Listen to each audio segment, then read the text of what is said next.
You're listening to the GamesIndustry.biz Microcast, recorded on Monday, November 4th, 2024. I'm James Batchelor, Editor-in-Chief of GamesIndustry.biz. I am joined by Head of GamesIndustry.biz, Chris Dring. Chris, how are you doing this week? I'm all right. Had a week off, but it wasn't really a week off. It's my first experience of half-term with children. I had the exact same experience, and yes, that is very much not a week off. But on the plus side, I finally saw Despicable Me 4, which is a lot funnier than it deserves to be. We are relatively short on time this morning, so we're going to be keeping this a tight show. We're going to dive straight into some of the stories from the past week that Chris and I have frantically caught up on this morning. The big one being that Sony is shutting down two studios. It's shutting down Neon Koi, which is a German-Finnish game development studio that was originally called Savage Game Studios, mainly made mobile action games. Perhaps more notably, perhaps more timely, is Firewalk Studios, the developer of Concord, is also being shut down. As we all remember, Concord launched in August. I think it was out for about 2 weeks before they kind of took it offline and said they were going to address it. They have essentially said they are not, they are permanently sunsetting the game Concord. Firewalk Studios is closing down. Always absolutely devastating to see a studio shut down after its debut project, because I believe that was Firewalk was like, this was their first game and it was their first big partnership with Sony. So yeah, not great news to start with. Yeah, it's super sad, and it mirrors in a way last August, although the company thankfully didn't shut down, when Immortals of Avium also came out and did such almost impossibly low numbers, like numbers you wouldn't expect from a high-profile game, from really, well, not high-profile necessarily, but high-profile people creating what is actually a pretty good game. And to deliver that kind of just shows how challenging this market is. But it's interesting because Firewalk, well, it's not interesting really, but Sony during the pandemic kind of broke their rules with acquisitions. And they used to go through what I used to describe it as a dating period, right? So they would meet a new studio, they'd work with them on a few titles. In the case of Insomniac, probably about 30 titles, and then maybe they might buy them, and you have built this relationship over time. And Firewalk actually represents several studios that Sony bought during the sort of COVID period, or that sort of extravagant period that it hadn't launched a title with before. And I do wonder if a little bit of that was because the market was dictating that there was pressure to do that. But it's just. But ultimately, I think the problem with Concord and Firewalk is that there was a game commissioned at a time. It reminds me of things like Anthem and other games like it. It was commissioned at a time when you think, oh, this is the right sort of game for the market we're in, and then 4 years later, you're in a very, very competitive field. It's just a bit surprising they didn't, course correct before now. I mean, they must have known to a degree that this was going to be a tough launch, but obviously super sad. And then Neon Koi, it's interesting because of Sony's approach to mobile game development. Is there no way that they could have used that developer in a different way? I don't know. These studios are shutting down, though, not because of necessarily the need to trim costs. These studios are shutting down because their projects failed, which is, or their projects no longer fit the remit of what they want to do. And I think that's still going to happen when we talk about layoffs continuing into the year. Part of that reason is there will be projects that fail, and studios will be out of money, and it's less about necessarily not being able to find investment, although that is going to be a challenge, and it's not necessarily about cutting specific costs. It's about projects not delivering, and it's still a very competitive market, and next year is going to get more competitive in the AAA side of things. But yeah, it's super sad, and just in a way, I still can't. Concord's numbers shock me. It's just seeing how low that was. And again, like Concord is going to be held up there as a kind of cautionary tale. Like it's historically going to be a cautionary tale. I think I even saw one site describe it as the biggest gaming flop in the industry's history. But the thing to remember is it wasn't a bad game. Like everyone I know that has played it or worked on it or whatever, like they all say like the game itself was solid. It is just it's as you say, like it was the wrong game for the wrong time, and that's a worrying state for the industry, where even a quality game at a AAA studio, or at least a very large studio owned by a platform holder, is still going to struggle, because a good game is not enough anymore. A good game is not enough to make it in this industry anymore. And that is frankly terrifying. Yeah, I mean, it's worth noting that there has been some live service hits on PlayStation. Helldivers 2 is used as a big example, but actually Sea of Thieves, right, did over 1 million units on that. And that's a live service game from Microsoft, oddly. And that's a decent success. And so there is room for it, but you have to be different, I think. You have to be unique. Yeah. you have to sort of find a way to break through, and you know, Concord didn't do that, and it's a big shame, but it is a really quite frightening market. You can, and here's the thing that what I want to say is a lot of headlines around Star Wars Outlaws and Concord. Negative news goes further than positive news. But I did a presentation at Comic-Con last week, and in it I pointed out all the things that have really overperformed, like Dragon Ball the other week, like Warhammer, like Helldivers. Like if you told me at the beginning of the year Power World was going to sell them as many units as a Pokemon game, I'd laughed at you, right? You know, it's but that's what it did, and those things are breaking through. A lot of them from independent teams. So there has been a lot of breakout successes this year, way more than we've had surprising flops. But obviously, you don't have a flop like Concord or a miss like Star Wars without, you know, that gravitating further. So I don't think it's a reflection of a bad market necessarily. Overall numbers aren't bad. It's just I mean, overall numbers are down for the year. I think that's the key. I mean, it's flat. The numbers are flat in the US, and I think a flat year is a down year really when you factor in inflation. But I think considering the lack of blockbusters this year, I don't think that's a bad result necessarily. It's not a result yet. We've still got 3 months worth of sales to go, and in the most important period. But it's. I don't necessarily think Concord is a reflection of the market overall, but it is a reflection of how difficult it is to succeed in it. Absolutely. It's financial season, so I'm going to talk through some of the stories from some of the bigger companies. I'm not going to throw numbers at people like I did last time because I've learned my lesson, but we'll start with Ubisoft. Ubisoft saw sales down 20% year on year for the first half of its financial year. Net bookings, digital net bookings, back catalogue net bookings, they were all down as well. Overall net bookings were down 20%. Digital net bookings were down about 27%. It's not a great thing. I think we kind of expected this given some of the stories around Ubisoft. Ubisoft, like kind of around its earnings, was talking about its cost reduction program that's on at the moment. It says it's well on track. Its internal review of how it's going to make a kind of a player-centric gameplay first approach. This was the whole internal review that they started in the wake of admitting that Star Wars Outlaws had been a miss. They've said that these are all in progress.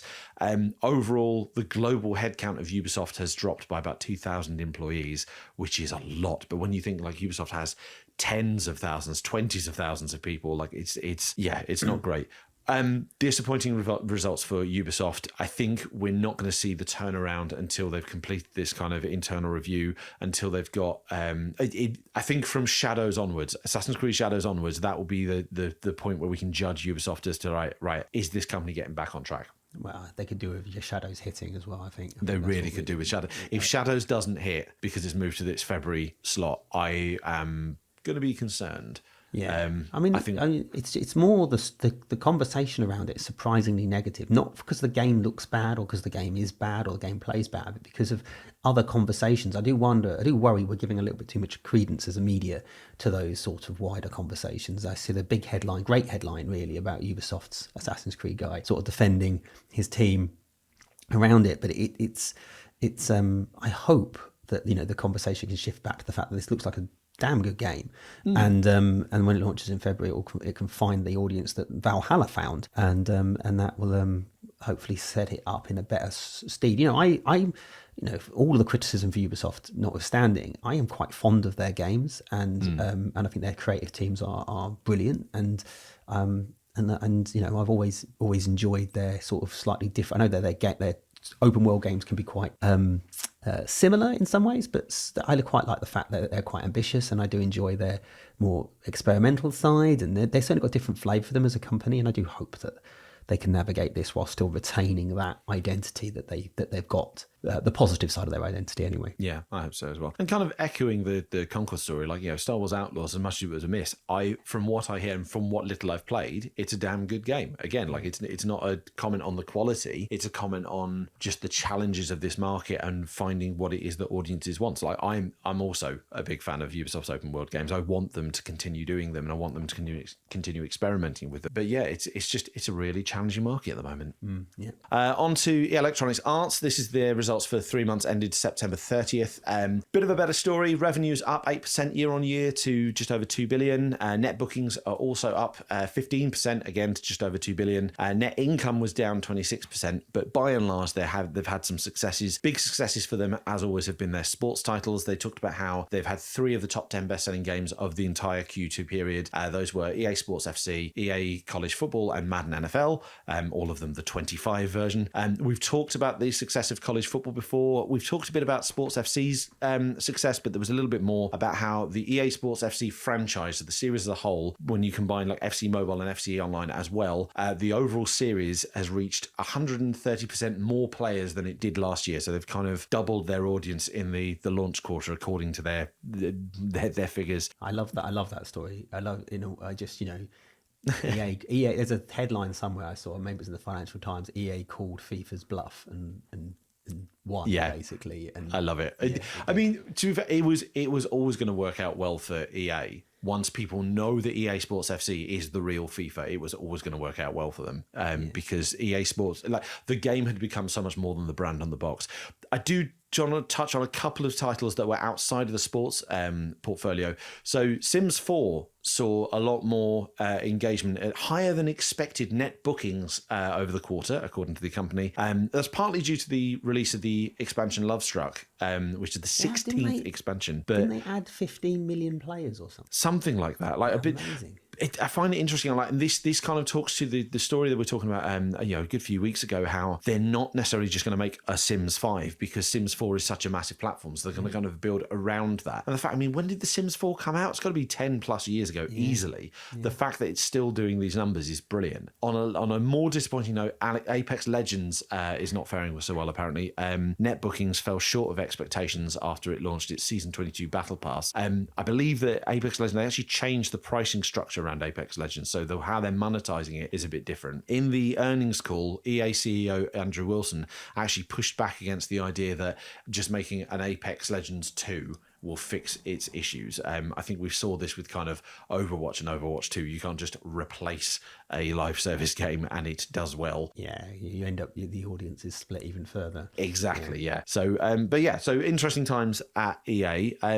Bit more positive than what's over at Ubisoft, but still some things that show how challenging the market is. Yeah, well, overall, I think it's great. Their sports games are flying. They're... We are going to move on to our sort of main topic. We've kind of combined a news story with what do the numbers mean. We're going to be talking about Xbox financials, but also the launch of Call of Duty Black Ops 6. Now, as much as I say this is what do the numbers mean, they haven't actually given any specific numbers because they don't. I've got some numbers, James. There aren't any numbers. I've just got like bullet points about how well it's done. Some numbers. That's what I do. I'm good. Numbers. Well, I'm going to say what they haven't said, and then you can fill in the numbers as we go. A little bit, yeah. Call of Duty Black Ops 6 set new records for Xbox. It was the biggest launch of the franchise's history. It's broken records for day one players and Game Pass subscribers. According, Activision told the Washington Post actually that the overall Call of Duty franchise has now passed 500 million copies sold, so cementing it as one of the biggest selling games of biggest selling game series of all time. It did well. There were concerns as to whether or not it would do well now that it's the first one that was on Game Pass at launch. So obviously that's going to have an impact on Xbox sales. But I suspect Chris is about to fill in some numbers. Chris, what have you got for me? Yeah, no, it's a great numbers. So I've got the UK numbers, and I know I could have done Europe, but Xbox is such a small footprint across continental Europe that I feel like the UK is a better reflection of the wider market. So Call of Duty Black Ops 6 launch sales, so the first week sales, are down 15% over Modern Warfare 3 and 46% down over Modern Warfare 2. The reason why I've even bothered to mention Modern Warfare 2 is Modern Warfare 3 was a particularly disappointing launch.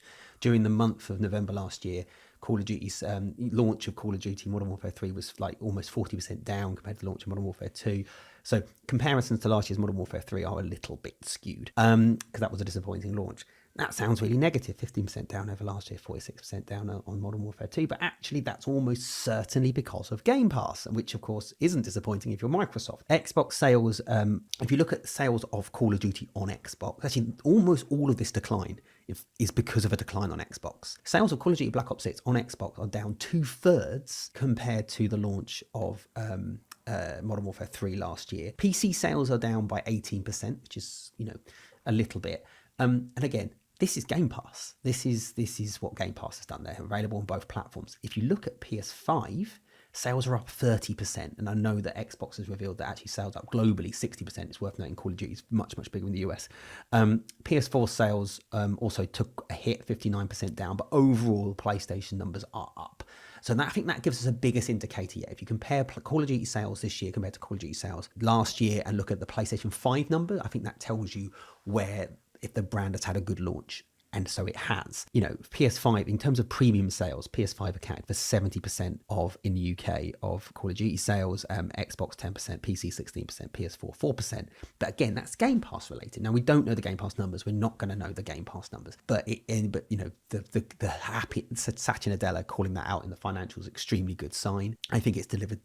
I think it's delivered what they wanted. It looks like a very strong game as well. So a lot of positivity around Call of Duty. It's really great to have a nice blockbuster launch like that. What I will say, obviously, is that this is a longer-term play. With subscription, it's about engagement. So you've got Call of Duty, you've got this great online mode. You want to keep updating that. You're going to want to keep those people in the service. That's what Microsoft's going to want to do, and which is their challenge, immediate challenge. But not only do they have Call of Duty, they do have an Indiana Jones game, which if you saw the previews last week, were really glowing for that game. So there's an Indiana Jones game coming out in December. That's going to be day one in Game Pass. Then you've got Avowed in February as well, which I think looks really good. It's sandwiched between Assassin's Creed and Monster Hunter, so I think it's got a hell of a battle on its hands, but it does look really good. There's a lot of stuff coming out on Xbox, and I think this is a good positive moment. If they can carry the momentum into Christmas and then out into New Year, we might finally get some proper movement on Game Pass, and I'm optimistic that they're not going to see some sudden exodus of players at the start of the year who came in for Call of Duty and then will leave again. I think we're probably seeing some good growth here,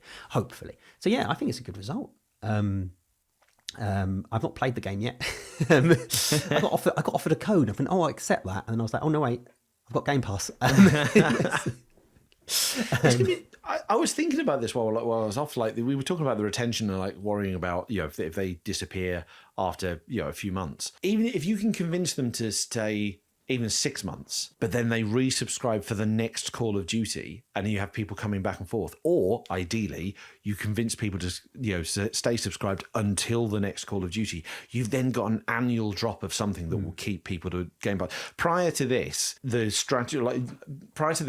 Pass's appeal in terms of keeping people subscribed has not only been volume of games, but also the big. I think we've talked before about Microsoft wanted to have like a big first party game every quarter, so you've got something every month to keep people interested both in Xbox, the ecosystem in general, but also in Game Pass specifically. But not all of those first-party titles appeal to people. People who play State of Decay won't be interested, might not be interested, in Hellblade 2 or, Grounded or whatever example it is. But when you've got one of the biggest games of the year every year arriving on your service every October, November, depending on when it releases, you've just got to keep people interested for, the game itself, the game, let's be generous, Call of Duty keeps people in, playing for, say, 3 to 6 months. You then only got to keep people engaged for 6 to 9 months until the next one drops. And that seems like more accomplishable. Yeah. I'm less concerned. I think there is an element of obsession. I used to be this way, that Game Pass has to have 200 million subscribers. I think if we reframe it a little bit, if you stop thinking of Microsoft, and I know you're not, James, but generally as a platform holder, and their platform is Game Pass, right? So that's their platform, and Game Pass is a sustainable, growing little entity. It's brings good recurring revenue in there, and it's a good chance for some games to find an audience that they may not be able to find. It's an interesting proposition. It does have an impact on the wider market. I don't think there's any hiding from that. But if you think at it from a Microsoft perspective, it makes a chunk of money. The challenge is therefore monetizing the games outside of that. And Microsoft's done a lot of experimenting with sort of premium editions and special editions. But what they're also doing is putting their games on other platforms. And, in the same way that, there might be a film on Netflix and you can buy the DVD of it, well, you can play your game on Game Pass and you can buy it on PlayStation. And if you're seeing the growth that Call of Duty has delivered on PS5, for instance, if you can deliver that strength across Microsoft's portfolio of games, they can see real growth out of their games from a third-party publisher perspective, while still having this very strong, very vibrant, central subscription platform that they can grow steadily over time. And I think that's actually quite a strong business model. I think it's going to benefit the multi-platform strategy will benefit games like Sea of Thieves, for instance, more than it will benefit Bethesda and Activision games, because Bethesda and Activision games previously were always multi-platform anyway. But it's certainly a way that Microsoft can deliver better revenue for its games because their games are looking good, and whilst also growing its subscription service in a way that sort of complements the console industry, sits alongside it. The best way to get Game Pass, or the easiest way to get Game Pass, is obviously to buy an Xbox console, so I don't think they're about to disappear. I know that there's certain fans that are cross about them or despairing at them deprioritizing the hardware, but I don't think that really changes anything because they've just swapped the hardware for this subscription service, and the hardware still exists, the controllers still exist, that's still happening. I think it's a really interesting model for them, and I think we're seeing signs that this could work. And I mentioned the games. I think their lineup for the next 12 months looks fantastic. Probably next 24 months actually, if we're judging it from their Summer Games Fest, not E3 presentation back in June. So it's I think this is a good start. Now it's about carrying that momentum forward. We've had moments before where Microsoft had a good moment and then it sort of flounders afterwards. I'm hoping that doesn't happen this time, but it certainly seem to have the tools, and they're going into what could be a really big year for the industry overall, and I'm sure the whole business will benefit from that. We're running short on time, so I might actually wrap this up there. I was going to touch into some kind of wider Xbox financials. All you kind of need to know is that overall Microsoft financials are up, but then the Xbox are so deeply, deeply buried within their balance sheets at this point that we don't have an exact figure on how well Xbox is doing. We do know that Xbox is up. Xbox content and services is up 61%, and they've said again that that's thanks to the Activision acquisition. I've said before on this podcast, like this year's financial results for Xbox are going to be something of a blip. It's going to be next year where you can't just compare to, hey, last year we didn't own Activision and now we do. That once that comparison is gone, that's when the results are going to be interesting. But as we've said, like I think the launch of Call of Duty has set them up really well for this. So we're going to wrap up there. Chris, thank you so much. Hardware down though, isn't it? I think that's all in the financials, and I think that that's not surprising when you consider. That's not surprising. So hardware was down 29% this quarter. I think actually that's quite low in terms of a decline because it's been down like 30-40% in recent quarters. Like the ongoing decline of hardware sales, I don't think is much of an issue. I'd love to do kind of a proper analysis into like comparing the hardware declines in previous console cycles, like how, because they naturally will kind of go down after some point. But seeing where they are, how they compare to this point in previous console cycles, because obviously the previous generation, we had the mid-gen refreshes of Xbox One X and PS4 Pro, and we're not getting that this time. Well, we are getting the PS5 Pro eventually. We are getting a PS5 Pro, but the impact isn't going to be the same because there's not as. And you've also got that the stock not being available at the start, and and then the release schedule being as bitty and complicated as it is now, and you've also got the live service challenging. Yeah, it's proper analysis to be done in all this. Yeah, I agree. Agreed, but not in the remaining minutes of this podcast. So we're going to wrap up there. Chris, thank you so much for joining me. I say a thank you, but it's your job. So thank you for joining me as always. Listeners, thank you very much for joining us because it's definitely not your job. If you haven't already subscribed to us, you can subscribe on the podcasting platform of your choice. Apple, Spotify, insert other platform here. You just search for the GamesIndustry.biz Microcast. You can find all of our stories and coverage at GamesIndustry.biz. You can get it delivered straight to your inbox with the GI Daily, which is our newsletter. That's at GamesIndustry.biz/newsletters. We're going to be back next Monday. Thank you very much for listening and see you all soon.